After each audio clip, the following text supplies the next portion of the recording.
오늘 우리가 이 오후에는 야고보서를 살펴보는데, 야고보서는 신약 성경 중에서 27권의 신약 성경 중에서 제일 먼저 쓰여진 책이다. 그래서 그렇게 알려져 있어요. 그래서 쓰여진 시기는 AD 46년에서 49년 어간에 쓰여진 책으로 봐요. 그래서 이 야고보서의 저자는 야고보예요. 야고보. 근데 야고보는 성경에 여러 명의 야고보가 나오는데, 오늘 이 성경을 기록한 야고보는 예수님의 동생 야고보예요. 그래서 사도 야고보가 아니라 예수님의 동생 야고보인데, 야고보는 구약 성경에 나오는 야곱의 헬라식 이름이 야고보예요. 구약에는 야곱, 신약에는 야고보. 그런데 야고보서를 통해서 뭘 말씀하시냐면 믿음에 대해서 말씀하셔요. 믿음에 대해서 기록하고 있는데, 어떤 믿음에 대해서 말하고 있느냐면 살아있는 믿음에 대해서 말씀하고 있어요. 살아있는 믿음. 그러면 살아있는 믿음이 있는가 하면 어떤 믿음이 있다는 거예요? 죽은 믿음도 있다는 거죠. 죽은 믿음도 있는데, 그래서 야고보서를 통해서 예수 그리스도를 믿는 믿음이 있다고 말하는 성도들에게 뭐를 질문하느냐면, 너 죽었니? 살았니? 이걸 물어보는 거예요. 뭐가 죽었다는 거예요? 믿음이, 우리 팔다리 뭐 이렇게 죽은 거 사는 것이 아니라, 너 믿음이 죽었니? 살았니? 너 죽은 믿음이냐? 살아있는 믿음이냐? 이것을 물어본단 말이죠. 그래서 살아있는 것의 특징이 뭐냐면, 살아있다는 건 뭐냐면 움직인다는 거예요. 이렇게 움직일 수 있다는 거예요. 그래서 이솝 우화에 보면 곰과 두 친구라는 그 이솝 우화가 있잖아요. 한 동네에 두 친구가 살았는데, 둘이 산속에 갔다가 누구를 만나느냐면 곰을 만나게 되니까, 한 친구는 냅다 나무 위로 올라갔는데 한 친구는 미처 피하지 못하고 곰을 맞닥뜨리게 되니까 무슨 생각이 들었냐면, 곰은 죽은 것은 안 먹으니까 죽은 척 해야 되겠다. 그래가지고 납작 엎드려가지고 누워있다고 그랬나? 엎드려 있다고 그랬나? 이번 주 연구해가지고 다음 주에 좀 알려주세요. 그 친구가 엎드려 있나? 누워있나? 하여튼 엎드려 있었던데 곰이 와가지고 냄새를 킁킁 맡더니 가버렸어요. 그랬더니 나무 위에 올라갔던 친구가 내려와가지고는 물어보잖아. 그 친구한테, 야, 곰이 뭐라 그래? 그랬더니 그 친구가 뭐라 그러냐면, 너 같은 놈하고는 사귀지 말래. 이랬다는 거야. 그래서 곰도 죽어있는 시체는 건들지 않는다는 거야. 그러니까 우리가 죽었니? 살았니? 하는 것은 우리의 믿음이 살아있냐? 죽었냐? 그거잖아요. 그러니까 살아있다는 것은 뭐냐면 행동하고 움직이고 하는 믿음이 된단 말이죠. 그래서 그러면 행함을 강조하고 있구나. 야고보는 행함을 강조하고 있구나. 그래서 오해할 수 있어요. 근데 이 야고보를 통해서 하나님 우리에게 말씀하시는 것들은 우리 행동, 행위, 이것을 강조하는 것이 아니라 행함이 있는 믿음을 강조하고 있다. 행함 그 자체를 강조하는 것이 아니라 행함이 있는, 살아있는 믿음을 강조하고 있단 말이죠. 그래서 마르틴 루터 같은 종교 개혁을 한 분도 뭐라고 말했냐면 지푸라기 복음이다. 이거는 왜냐하면 지금 종교 개혁을 종교 개혁을 일으키게 된 이 말씀이, 종교 개혁을 일으키게 된 그 근본적인 말씀이 뭐였느냐면, 의인은 믿음으로 산다는 거거든요. 이 신칭이 로마서에 있는 것처럼 의인은 믿음으로 살고 우리는 오직 믿음으로만 구원받는다. 어떤 행함이나 선행이나 행동으로 구원받는 것이 아니라 믿음으로 구원받는다 하는 것이 로마서의 주제잖아요.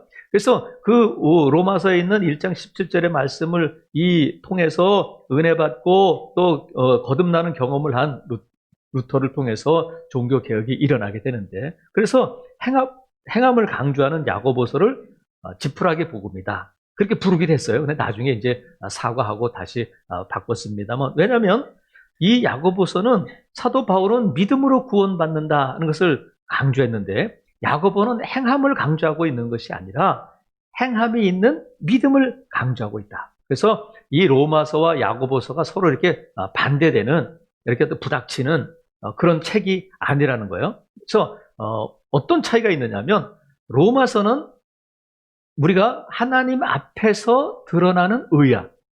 하나님이 우리를 의롭다고 하시는, 그러니까 저와 여러분이 의인이다 하는 것은 누구 앞에서 의롭다함을 받는 의냐면 하나님 앞에서 의롭다함을 받는 의인데, 야고보에서 말하는 살아있는 믿음은 어떤 거냐면 사람들 앞에서 드러난 의를 강조하고 있다. 로마서는 하나님 앞에서 의를 강조하고 있다면 야고보서는 사람들 앞에서 예수 그리스도를 믿는 의인으로서 사람들 앞에서 드러나는 그 의를 강조하고 있다는 거예요. 그래서 사람들 앞에서 내 의를 드러내려면 내가 예수 그리스도를 믿고 나서 변화된 증거가 있어야 돼요. 내 안에서 일어난 변화. 그래서 내 안에서 변화를 일으키지 못하는 믿음은 살아있는 믿음이 아니라는 거예요. 그 믿음이 먼저 내 안에서 역사하고 그 믿음이 살아있어서 내 삶으로 나타나야 된다는 거야. 그래서 내가 만약에 예수 그리스도를 믿고 믿음으로 산다고 하는데도 내 삶에 전혀 변화가 없고 예수 그리스도를 믿기 전이나 예수 그리스도를 믿은 다음에나 전혀 변화가 없다면 그 안에 있는 믿음은 구원받을 만한 믿음이 아니다. 그 얘기를 하는 거예요. 그러니까 저와 여러분이 어때요? 여러분이 예수 그리스도를 믿고 나서 여러분 삶에 어떤 변화가 있어요, 없어요? 있다고 그러세요? 있어요, 없어요? 많이 있다고 그러세요? 여러분 삶에 예수 그리스도를 믿고 나서 변화가 있어요, 없어요? 많이 있어요. 많이 있어. 자, 그렇죠. 우리는 잘 모르지만, 근데 여러분의 남편이나 아내나 가족들이 웃기고 있네. 그러면 안 돼. 나는 많이 있어요. 나 엄청 많이 변했어요. 그런데 웃기고 있네. 그러면 안 된단 말이에요. 다른 사람 앞에서 내 의가 나타나야 된다. 그래서 이 야고보서는 5장으로 되어 있는데 아주 의례적이면서도 아주 엄격한 서신으로서 권세 있게 쓰여졌는데, 다른 서신서들과 달리 이 야고보에서는 뭐가 많이 나오냐면 명령문이 많이 나와요. 명령문이 많이 나오는데, 명령문은 뭐예요? 뭐뭐 해라, 뭐뭐 하지 마라, 이런 명령문이 나오는데, 이 야고보서는 전부 108절로 되어 있는데 그 중에 54절이 명령문이야. 딱 절반이 명령문으로 되어 있어. 그러면 명령문이 많이 있으면 딱딱하잖아. 그죠? 여러분 일어나세요. 여러분 앉으세요. 여러분 졸지 마세요. 여러분 이렇게 하세요. 막 제가 설교 시간 내내 50%를 명령으로 한다면 여러분 이 자리에 있기가 어렵잖아요. 근데 야고보서를 통해서 이 명령문을 많이 54번이나 쓰고 있음에도 불구하고 전혀 딱딱하게 느껴지지 않는 이유가 있는데, 그것이 뭐냐면 이 야고보의 본문을 기록할 때에 내 형제들아, 자 14절 보세요. 내 형제들아 이렇게 기록하고 있잖아요. 그래서 내 형제들아라는 표현이 11번, 그리고 내 사랑하는 형제들 이런 표현이 3번 이렇게 나와요. 그러니까 자칫 딱딱하고 권위주의적일 수 있는 본문을 내 사랑하는 형제들아, 내 형제들아 이렇게 부르면서 아주 푸근함과 또 부드러운 그런 글로 바꿔주고 있단 말이죠. 그러니까 우리가 뭐가 필요하냐면, 누구하고 대화할 때도 그렇고 우리 삶에 뭐가 필요하냐면 균형과 기술이 필요하다. 균형이 필요하다. 그래서 제일 무서운 사람이 누구냐면 책 한 권 읽은 사람이 제일 무섭다는 거야. 책 한 권 읽은 사람이 제일 무섭다는 거야. 왜? 그게 전부인 줄 아니까. 그래서 저와 여러분이 누구에게 말할 때도 균형이 필요하고 기술이 필요해요. 그래서 야고보를 통해서 하나님 말씀하실 때에도 명령을 많이 하면 자칫 딱딱하고 권위주의로 비칠 수 있지만 부드러운 마음을 가지고 애정을 담아가지고 그 말씀을 한단 말이죠. 내 사랑하는 형제들아, 내 형제들아 하면서 이 본문을 다른 사람들을 책망하기 위해서 쓴 것이 아니라 그들을 사랑하는 마음으로 이 편지를 썼다는 것을 읽는 사람들이 알 수 있도록. 그래서 저와 여러분에게도 늘 균형이 필요해요. 어느 한쪽으로 막 치우치면 좌로나 우로나 치우치면 안 되고 늘 이 균형을 잡아야 된다. 그래서 한쪽 발을 들고 있으면 넘어지는 거예요. 한쪽만 계속 의지하고 있으면 넘어진다. 또 한쪽을 너무 무시하게 되면 그것도 좋지 않아요. 그러니까 우리가 주님의 몸된 교회를 섬겨 나갈 때도 여러분 균형 있게 하시기를 바라요. 나는 그 집사가 좋아. 나는 그 사람이 이러지 말고 그냥 균형 있게 또 기술적으로 이렇게 할 수 있기를 바라요. 똑같은 말을 해도 좀 부드럽게, 똑같은 의사를 전달해도 좀 사랑을 담은 것처럼 이렇게 해야 부담감을 주지 않는단 말이죠. 그래서 야고보서는 크게 세 부문으로 나눠줄 수 있는데 무엇에 대한 말씀이냐면 믿음에 대한 거니까 야고보를 통해서 하나님께서 이 뭐를 말씀하시는 믿음에 대해서 크게 세 부문으로 말씀하시는데 그게 뭐냐면 믿음에는 뭐뭐가 있다. 믿음에 있는 것 세 가지를 말씀하셔요. 그러니까 저와 여러분의 믿음이 살아있는지 죽었는지는 뭐로 알 수 있느냐면 저와 여러분의 믿음에 이게 있느냐 없느냐 그걸 보면 알 수 있다는 거예요. 먼저 믿음에는 뭐가 있냐면 시련과 시험이 있다. 그리고 믿음에는 특성이 있다. 그리고 세 번째 믿음에는 승리가 있다. 이 세 가지가 있다는 거예요. 자, 첫 번째 믿음에는 뭐가 있다고요? 시련과 시험이 있다. 두 번째 믿음에는 특성이 있다. 세 번째 믿음에는 승리가 있다. 다시 한번 one more time. 자, 믿음에는 뭐가 있다고요? 시련과 시험이 있다. 또 믿음에는 특징이 있다. 어떤 특징이 있다. 세 번째 믿음에는 승리가 있다. 자, 그럼 먼저 뭘 알아보냐면 믿음에는 시련과 뭐가 있다고요? 시험이 있다. 자, 그러면 믿음에는 시련만 있는 것도 아니고 믿음에는 시험만 있는 것도 아니고 시련과 시험이 있다. 근데 왜 시련과 시험을 같이 쓰냐면 다르기 때문에 그래. 시련과 시험은 다르다. 그러면 다르기 때문에 우리가 시련을 만나거나 시험을 만날 때 반응이 달라져야 돼. 무슨 말인지 아시겠죠? 왜 믿음에는 시련과 시험이 있다고 말하냐면 시련과 시험의 출처가 다르고 어디서부터 오느냐? 그것이 다르기 때문에 우리가 시련을 만나거나 시험을 만날 때의 반응도 달라져야 된단 말이죠. 그러니까 시련을 만날 때 시험 당하는 것처럼 하면 안 돼. 시험을 당할 때에 시련 당하는 것처럼 하면 안 돼. 아버지가 아이들에게 머리를 이렇게 툭툭 칠 때 있잖아요. 근데 권투 선수도 머리를 치잖아요, 이렇게. 근데 아버지가 아이고 이 녀석 하는데 마치 권투 선수가 치는 왜 이러세요? 막 이러면 돼, 안 돼? 안 돼. 그럼 이상하잖아. 그러니까 우리 시련은 누구로부터 오는 거냐면 하나님으로부터 오는 거야. 하나님이 우리에게 주시는 것은 시험이 아니라 시련이다. 근데 이 시련은 왜 주시냐면 우리를 강하게 하시기 위해서, 우리를 훈련시키실 목적으로 주시는 것이 시련이에요. 그러니까 그 시련을 만날 때에 우리가 어떻게 반응해야 되냐면 이 시련은 견디고 통과해야 강해지는 거예요. 그러니까 하나님께서 우리에게 시련을 주실 때 어떻게 되냐면 도망가지 말고 이것을 견디고 통과해내면 우리의 믿음도 강해지고 우리의 삶도 견고해진다. 그러니까 하나님이 우리에게 주시는 것은 시험이 아니라 시련이기 때문에 하나님이 주시는 것은 우리가 그것을 좋은 의도로 받아들이고 그것을 잘 견디고 통과해야 된다. 하지만 이 시험은 누구로부터 오는 것이냐면 사탄으로부터 온다. 근데 사탄이 왜 우리를 시험하고 유혹하냐면 죽이고 멸망시키기 위해서 그래. 그래서 시험을 만날 때는 어떻게 하냐면 빨리 피해야 돼. 그리고 우리가 시험을 주는 요인을 빨리 끊어버려야 돼. 그게 뭐냐면 대부분 죄의 문제. 악한 사탄이 우리를 시험할 때는 그 시험을 견디고 통과하려고 하면 안 돼. 빨리 끊어버리고 도망가든지 피하든지 아니면 기도로 끊든지 해서 그 시험을 빨리 끝내야 된다. 하지만 시련은 하나님이 우리를 훈련시키시고 강하게 하시고 더 복을 주시기 위함이기 때문에 끝까지 참고 견디며 통과해야 된단 말이죠. 그래서 하나님께서는 1장 17절 보세요. 야고보서 1장 17절 보면 1장 17절 같이 한번 읽어봐요. 시작. 온갖 좋은 은사와 건전한 선물이 다 위로부터 빛들의 아버지께로부터 내려온다. 그래서 하나님은 우리에게 뭘 주는 가장 좋은 온갖 좋은 은사와 온전한 선물을 우리에게 주시는 거예요.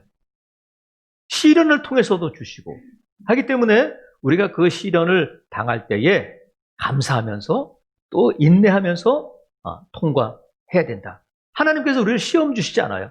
우리를 넘어뜨리고 미혹하고 우리를 또한 멸망시키려고 하나님은 우리에게 시험을 주시지 않고 시련을 주신다. 그래서 믿음에는 시련도 있고 시험도 있다. 그래서 이것을 분별해야 돼. 이것이 하나님으로부터 오는 것이냐 아니면 죄 때문에 악한 사탄에게 오는 것이냐. 우리가 죄를 지으면 사탄은 늘 악한 영들은 죄를 타고 우리에게 들어오고 죄를 가지고 우리를 밀가부르도 해요. 그래서 죄를 지으면 악한 영이 우리를 합법적으로 우리를 조종할 수가 있게 돼. 그래서 이 죄를 회개하고 죄를 끊어버리고 이 시험에서 벗어나야 된다. 그래서 믿음에는 시련이 있고 시험이 있다. 두 번째, 믿음에는 뭐가 있다고요? 특성이 있어. 믿음의 특성이 있는데 야고보서에는 이 믿음의 특성을 몇 가지로 설명하냐면 7가지로 설명해. 근데 7가지는 너무 많으니까 몇 가지로 요약하면 좋을까? 그렇죠. 3가지로. 그래서 7가지를 줄여서 몇 가지로? 3가지로 요약해 보겠다는 거예요. 그래서 더 줄이면 3가지인데 먼저 믿음의 특성 중에 첫 번째는 뭐냐면 믿음은 말씀에 순종하게 한다. 그리고 믿음은 말씀에 순종하게 하는 특성이 있어요.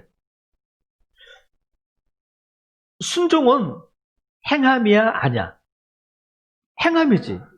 아니 행함으로 순종하는 거잖아요. 그죠? 하나님이 이렇게 하라고 네 하고 해야 순종이지. 네 하고 안 해. 그러면 순종이 아니야. 그건 순종이 아니야. 그래서 순종은 나를 다스리는 거예요. 내 뜻이 아닌 하나님의 뜻을 따르는 걸 순종이라고 그래요. 그러니까 이게 변화예요. 예전에는 내 소견에 옳은 대로 했잖아요.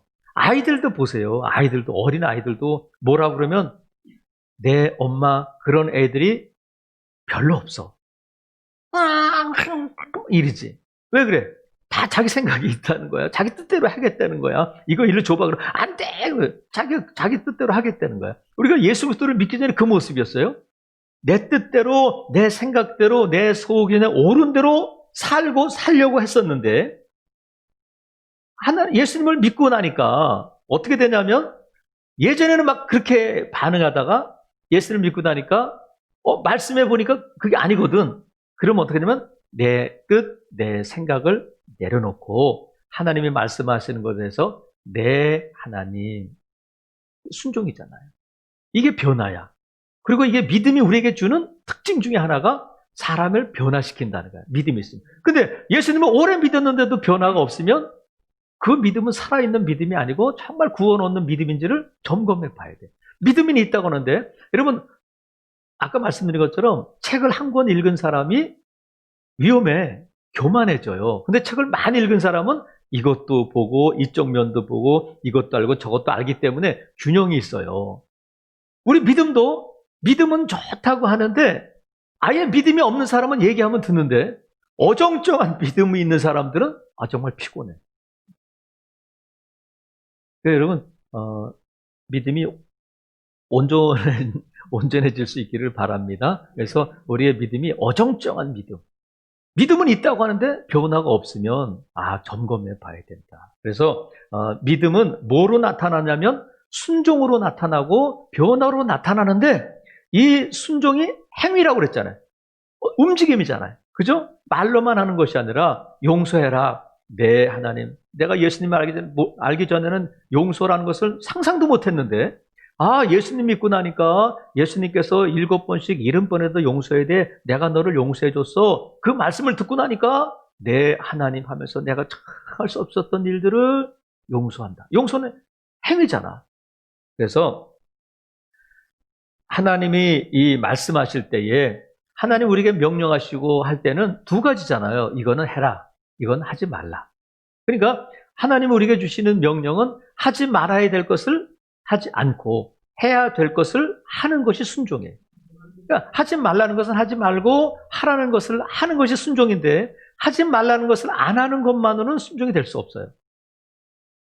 변화가 일어나지 않잖아. 그죠? 용서해라. 미워하지 말고 용서해라. 그래서 미워하지만 않아. 용서는 안 해. 그러면 안 되잖아요. 그래서 우리 하나님께서 우리에게 말씀하실 때에 그 명령 하지 말라고 하시는 것은 내 하나님하고 안 하는 거야. 이것을 해라 그러면 내 하나님하고 하는 것. 이걸 뭐라고 부른다고요? 순종이다. 그래서 믿음은 순종하게 한다. 또 믿음의 특성 2번째는 뭐가 있냐면 믿음은 우리를 겸손하게 만든다. 믿음은 우리를 겸손하게 만드는데 이것도 변하잖아요. 그죠? 사람이 겸손해졌다. 아우 저렇게 뻣뻣한, 아우 저렇게 아우 뻣뻣한데 변했어. 사람이 겸손해졌어요. 겸손이 뭘까? 자, 4장 11절 보세요. 4장 11절에 보면 형제들아 서로 비방하지 말라. 형제를 비방하는 자나 형제를 판단하는 자는 곧 율법을 비방하고 율법을 판단하는 것이라. 내가 만일 율법을 판단하면 율법의 준행자가 아니요 뭐라고요? 재판관. 자기가 재판관이 되는 거야. 너 옳다, 너 틀리다, 너 맞았어. 이렇게 자기가 재판관이 돼서 다른 사람들을 막 판단해. 그 집사님이 맞아. 아유 그 집사님 왜 그래. 이렇게 하면서 비난, 비판, 판단하게 되면 그것이 뭐가 되면 정죄가 되는 거예요. 아니 그 집사님 못 쓰겠더라. 아니 왜 그랬어. 아니 그러면 안 되잖아 하면서 자기가 옳은 거야. 자기가 막 재판관이야. 그 집사님 그러면 안 되는데. 집사님한테 어떻게 그렇게 말할 수 있지? 이러면서 자기가 재판관이 되는 거야. 이건 뭐냐면 우리를 재판하고 우리를 판단하실 수 있는 분은 오직 하나님 한 분뿐이셔요. 그리고 우리가 누구를 비난, 비판, 판단하는 것 자체가 그 사람을 정죄하는 거기 때문에 우리가 다른 사람을 어떻게 정죄할 수 있어요? 당신 죄인이야. 당신 잘못했어. 이거 어느 누구도 그런 권한을 우리에게 주신 일이 없어요. 그래서 우리가 겸손하게 하는데 그것이 뭐냐면 4장 10절 보세요. 4장 10절 같이 한번 읽어보세요. 시작. 주 앞에서 낮추라. 그리하면 주께서 너희를 높이시리라. 그래서 이 우리 안에 교만은 뭐냐면 자꾸 높아지려고 하는 거. 높아지려고 하는 마음, 높아지려고 하는 행동, 높아지려고 하는 시도 자체가 뭐냐면 교만이 되는 거예요. 그래서 예수 그리스도를 믿는다고 하면서 믿음이 좋다고 하는 사람이 자꾸 높아지려고 하고 자꾸 다른 사람을 비난하고 판단하고 한다면 그것은 온전한 믿음이라고 할 수 없어요. 그래서 믿음은 말씀에 순종하게 할 뿐만 아니라 믿음은 우리를 겸손하게 만든다. 왜? 하나님의 은혜를 알고 나니까 우리가 오전에 살펴봤잖아요. 내가 했어. 내 능력으로 내 손에 힘으로 했어. 내 거야. 하나님 없이도 얼마든지 할 수 있어. 열심히 살면 돼. 그러면 교만이잖아요. 하나님 없이도 할 수 있다. 내가 했다는 것이 교만이고 내 하나님이 잘하셨습니다 하는 것은 겸손이에요. 여러분 보세요. 예수 그리스도를 목사님들이 보통 설교할 때 그래요. 왜 이슬람, 아프리카, 중동 국가는 못 사냐? 예수 그리스도를 믿는 나라들은 대부분 잘 산다. 이렇게 말하잖아요.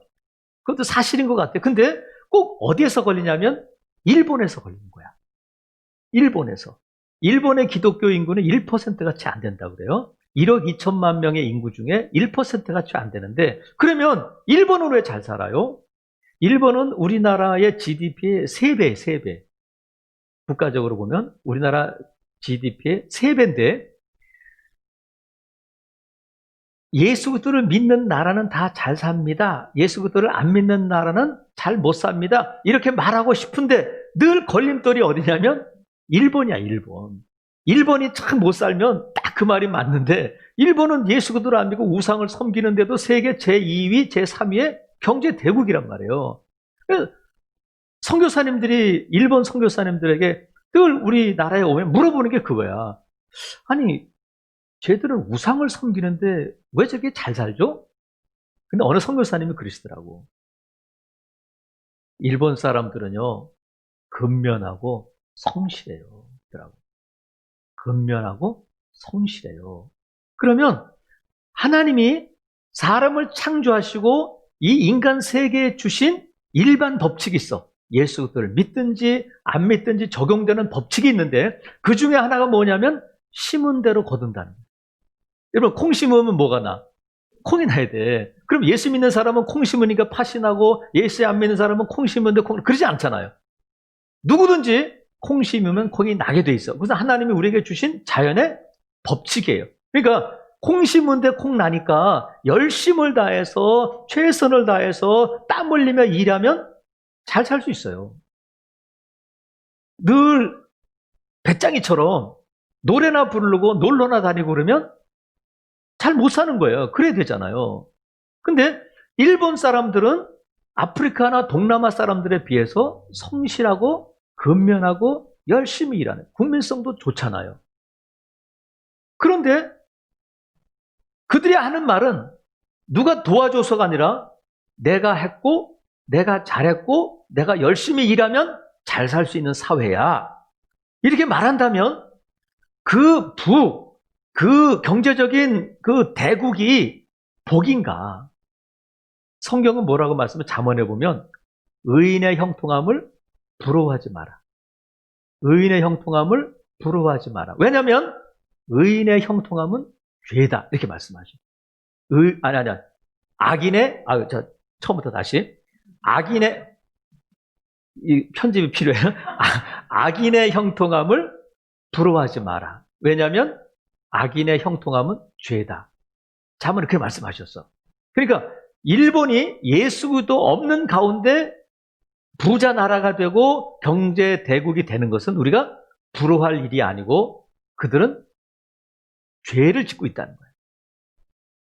우리나라는 일본이 우리보다 GDP가 3배가 많지만 우리나라에는 뭐가 있느냐면 예수를 믿는 그리스도인들이 최소한 15%는 되잖아. 일본보다 우리가 훨씬 더 영적인 부국이야. 부유한 나라예요. 그래서 우리에게 이 믿음을 주셨고 이 믿음이 있기 때문에 일본이 경제력으로 우리를 변화시키는 것이 아니라 이 믿음을 가지고 일본을 우리가 변화시켜 나가는 거예요. 믿으시면 아멘? 그래서 우리가 끊임없이 선교사를 보내고 우리가 일본 선교사를 후원하고 있잖아요.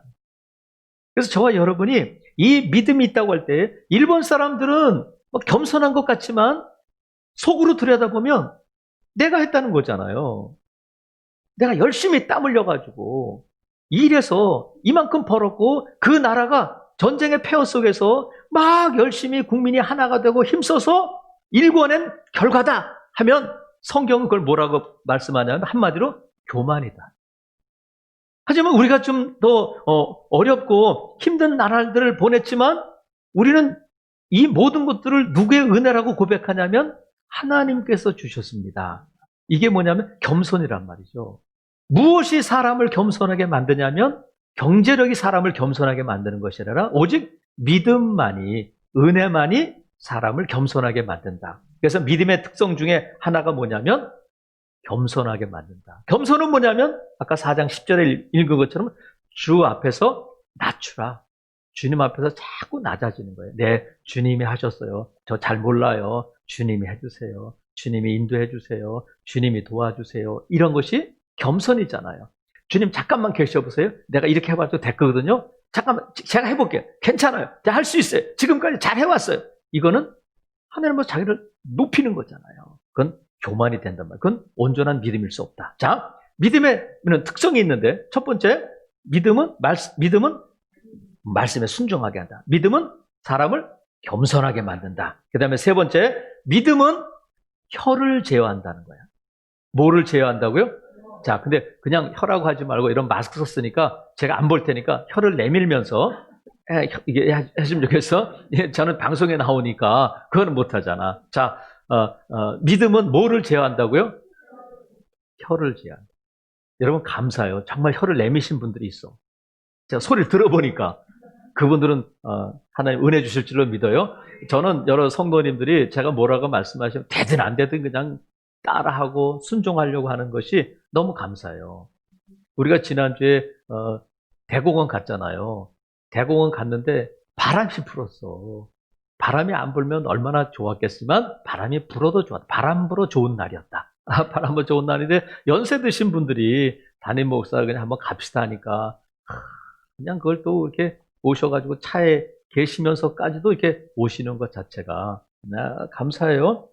불편해서 어쩔 수 없는 분들은 어쩔 수 없잖아요. 근데 내가 내 힘으로 갈 수 있는 분들이 이렇게 함께 해주셔서 너무 감사하다. 그래서 믿음은 우리의 뭐를 제어하느냐면 혀를 제어한단 말이죠. 그래서 이 혀는 우리 몸의 작은 부분이잖아요. 손이나 발이나 이런 거에 비하면 아주 작은 거죠. 새치혀 그러잖아요. 작은 이 혀지만 선도 쟁취할 수 있고 악도 악도 쟁취할 수 있는 것이 뭐냐면 오직 혀다. 혀가 선도 쟁취할 수 있고 악도 성취할 수 있는 힘을 갖고 있다. 그래서 성경은 야고보서는 뭐라면 혀에 대해서 혀의 권세다 그렇게 말해요.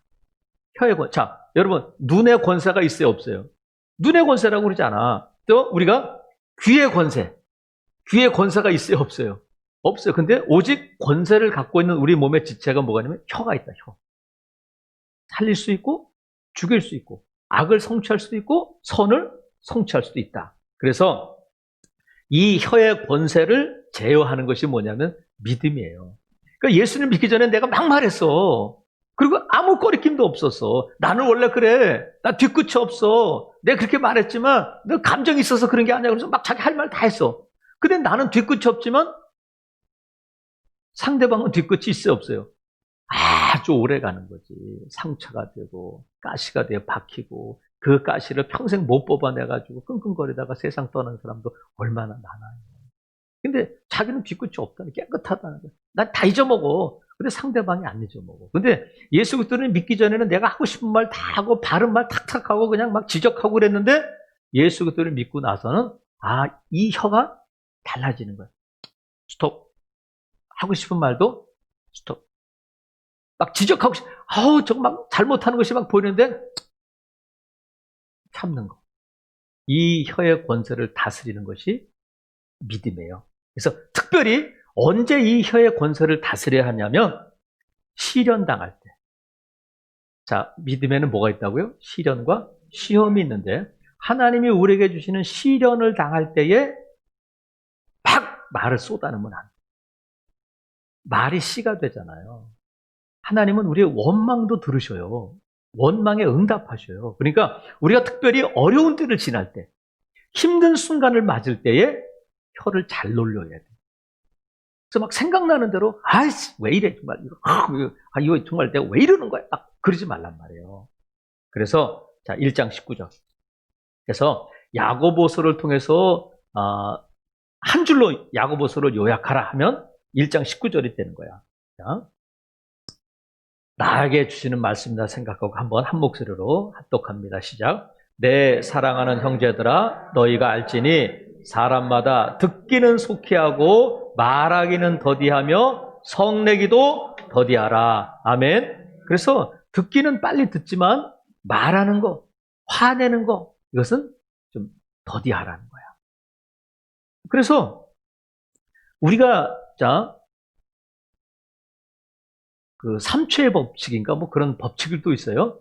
혀를 제어할 때에 일단 막 내 안에 화가 나고 막 그럴 때에 셋을 세고 말하라는 거야. 너 이게 여러분 제가 이런 표정 짓는 것만으로도 이런 불편하지. 그런 거예요. 이게 감정이 있어요. 여러분 이러면 불편해. 근데 내가 막 화가 나고 어려움이 있을 때 막 누군가에게 막 할 때에 하나, 둘, 셋 하고 말하라는 거예요. 그러면 여러분 이 혀를 제어하는데 하나, 둘, 셋 하는 것이 예수님을 믿는 사람이 하는 것과 예수 그리스도를 믿지 않는 사람하고 하는 것이 같을까 다를까? 어떻게 달라? 그때에 예수를 안 믿는 사람은 자기 감정을 누르고 있지만 예수 그리스도를 믿는 사람은 성령님이 도와주셔요. 우리 안에 계신 성령님께서 그 짧은 시간에 우리의 마음을 평안하게 하고 참아라. 조금 더 참아라. 성령님 우리를 위로해 주시는 충분한 시간이 되는 줄로 믿습니다. 그래서 예수 그리스도를 안 믿는 사람들이 하나, 둘, 셋 하고 더 화가 날 수 있어. 하지만 우리가 믿음 안에서 혀를 권세를 절제하고 다스리라고 하니까 3초 쉴 때 어떻게 해요? 하나님 도와주세요. 이 마음이잖아. 그래요, 안 그래요? 그냥 단순히 하나, 둘, 너 가만 놔둬. 셋만 쉬고 넌 죽었어. 이런 게 아니라 셋 세는 동안 하나님 나를 좀 도와주시고 내 마음을 다스려 주세요. 이 마음으로 세는 거잖아요. 안 그래요? 그런 줄로 믿어요. 그러니까 우리가 이 혀를 할 때에 오늘 아까 읽었잖아요. 19절. 말하기는 너희가 들을 때는 빨리 들어. 네, 하나님. 하지만 화내거나 누군가에게 막 말할 때는 천천히 하라는 거야. 한번 따라해. 듣기는 속히 하고 말하기는 천천히.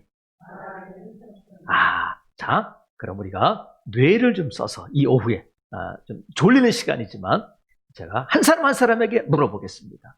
자, 이 야고보서에는 크게 세 부분으로 나눈다. 뭐로 나누냐면 믿음에는 뭐뭐가 있다. 자, 첫 번째, 믿음에는 뭐가 있다고? 시련과 시험이 있다. 그 다음에 두 번째, 믿음에는 특징이 있다. 근데 믿음이 어떤 특징이 있냐면 말씀에 순종하게 한다. 그리고 겸손하게 한다. 그리고 혀를 다스리게 된다. 잘하셨어요? 마지막 세 번째, 이 믿음에는 뭐가 있냐면 승리가 있다. 승리가 있다. 한번 따라해 보겠습니다. 자, 승리는 크게 해야 될까? 작게 해야 될까? 크게. 믿음에는 그럼 여러분이 승리가 있다 이렇게 하시는 거예요.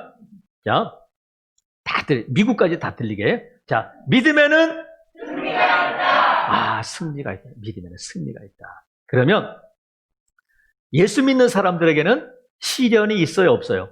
있어요. 근데 예수 믿는 사람에게는 시련은 있지만 실패는 없다. 시련은 있지만 실패는 없다. 그리고 시련은 잠깐이지만 승리는 길다. 우리가 당하는 시련은 잠깐이지만 그 시련을 통과하고 나면 우리에게 영원한 승리가 주어진다는 거예요. 그게 뭐냐면 천국 가는 거잖아. 예수님 다시 오시는 거죠. 그래서 우리가 이 승리가 있다는 것을 믿고 어려움이 있을 때 견뎌나가는 거예요. 예수님의 다시 오시는 날, 우리가 천국에서 주님 만나는 날을 기다리며 인내하며 견디는 거다. 그리고 또 하나는 승리를 위해서 믿는 사람들끼리 서로 합심해서 기도해야 된다. 누구로 해서 기도하냐면 시련 당하는 자들을 위해서, 어려움 가운데 있는 자들을 위해서, 고난 당하는 성도들을 위해서 함께 기도해야 된다. 나 하나 빨리 통과했다고 하는 게 아니고 다시 끌어주고 다시 또 붙들어주고 하는 일을 함께 해야 돼. 왜? 우리는 그리스도의 몸이기 때문에 그래요. 내가 이쪽 팔이 아프면 이쪽 팔이 가방을 다 들어줘야 되잖아요. 이쪽 팔이 아프면 너 쌤통이다, 나 안 해, 그런 게 아니라 이쪽 팔을 다치면 이쪽 팔이 다 해야 되잖아, 이거 할 일을. 그렇다고 놀 수는 없잖아요. 그러니까 우리가 이 승리를 기다리며 시련당하는 성도, 고난당하는 지체들을 위해서 함께 기도해야 된다. 그래서 기다림은 뭐냐면 기도다. 기도는 뭐냐면 기다립니다. 늘 말씀드리잖아요. 그래서 오늘 이 야고보서에서 5장에서 결론적으로 뭘 말씀하냐면 엘리야 알지? 엘리야. 이스라엘 사람들은 엘리야 하면 다 아는 거야. 제가 여러분 엘리야 아셔요? 그러면 아시는 분도 있고 모르시는 분도 있을 수 있어. 하지만 이스라엘 사람들에게, 유대인들에게 엘리야 하면 다 아는 거예요. 그거는 우리가 이순신 하면 알아요, 몰라요? 다 알지. 세종대왕은 다 아는 것처럼 엘리야 하면 다 알아요. 근데 야고보서를 통해서 뭐라고 말씀하셔서 엘리야 알지? 너 엘리야가 인간이라는 거 아냐? 이렇게 말씀하세요. 엘리야가 인간이라는 거 아냐? 이렇게 물어보시는 거예요. 무슨 뜻이냐면 우리와 똑같은 하루 삼시세끼 밥 먹고 잠자고 일어나고 또 두꺼운 옷도 입고 얇은 옷도 입고 하고 했던 엘리야가 하나님께 기도했을 때에 하늘문이 닫히고 열리고 했다는 거예요. 어쨌다는 거예요. 엘리야도 우리와 똑같은 사람인데 기도해서 응답받았어. 그러니까 너희도 기도하면 응답받는 거다. 응답받으려면 기도해야 된다. 근데 너희끼리, 너 혼자만 하지 말고 어려움 당하는 사람들, 병든 자들, 시련 당하고 있는 자들을 위해서 함께 기도해야 된다는 거야. 살아가시는 성도 여러분, 야고보서는 신약 성경 중에서 가장 실용적인 책이라고 할 수 있어요. 실용적인 책인데, 그래서 2000년 전에만 실용적인 책이 아니라 오늘을 사는 우리에게도 아주 우리 믿음 생활과 밀접한 연관성을 갖고 있는 책이 야고보서라는 거야. 그래서 우리에게 주는 도전은 뭐냐면, 여러분 믿음 있죠? 너 믿음 있냐? 근데 너 믿음 죽었니 살았니? 두꺼봐. 그게 아니라 너의 믿음 죽었니 살았니? 이렇게 자, 대답해 보세요. 여러분 믿음은 죽었어요 살았어요? 살아있다. 살아있는 믿음은 움직이는 거예요. 반응이 있어야 돼요. 그래서 여러분이 살아있는 믿음이라면 이 말씀이 선포될 때에도 아멘이 있어야 되고 찔림이 있어야 되고 그 말씀에 대한 반응이 나오는 거예요. 근데 제가 아무리 이렇게 설교를 하고 해도 아무 반응도 없으면 마치 장례식장에서 하는 설교처럼 되는 거잖아요. 그러면 여러분 설교할 기분이 날까 안 날까? 빨리 끝내야 되겠다. 이런 마음이 들잖아요. 왜냐면 아무 반응도 없고 이거 뭐 저 혼자 뭐 이렇게 차라리 마이크 켜놓고 혼자 유튜브 방송하는 게 낫지. 근데 왜 현장 예배와 현장 설교가 훨씬 더 은혜로우냐면 이게 반응이 있기 때문에 그래요. 여러분의 믿음이 살아있는 믿음이라면 반응해야 되는데 여러분의 믿음이 살아있는 것을 뭐를 통해서 하냐면 여러분의 믿음에 이게 있냐. 첫 번째 뭐가 있다고요? 시련과 시험이 있을 때 어떻게 반응하느냐. 그리고 여러분의 이 믿음에 뭐가 있다고요?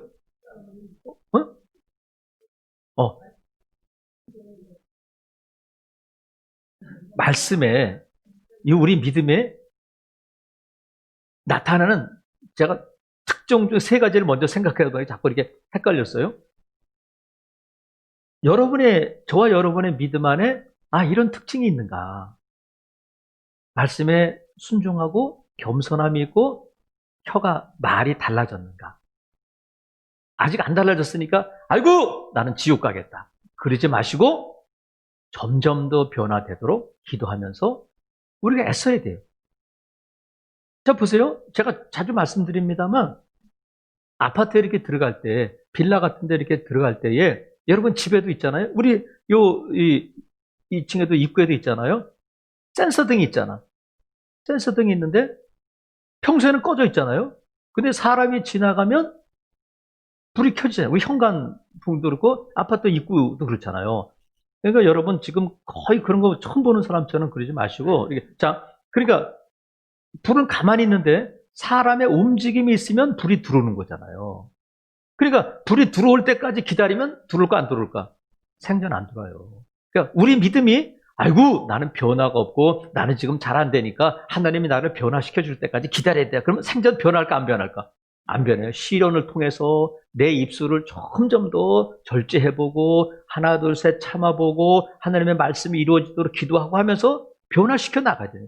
하나님이 어느 날 나를 내 입을 말을 하려고 하면 혀가 꼬이고 그런 적은 없어요. 내가 믿음으로 이런 거 하면 안 되지 하면서 내가 절제하고 참고 말씀에 순종하고 나갈 때에 하나님의 놀라운 은혜가 임하고 역사가 나타날 줄로 믿습니다. 그래서 점점 더 말씀에 순종하게 되고 점점 더 겸손한 성도가 되고 또 혀를 다스릴 줄 알게 되고 그 믿음은 살아있는 믿음이다. 그 믿음은 반드시 저와 여러분의 가정을, 교회를 변화시키게 될 줄로 믿습니다. 그래서 이 믿음으로 나갈 때 결국은 승리하게 될 것이다. 아무쪼록 오늘도 저와 여러분이 이 승리를 기다리며 기대하며 기도하며 이 승리를 누리는 저와 여러분 될 수 있기를 주님의 이름으로 축복합니다. 아멘.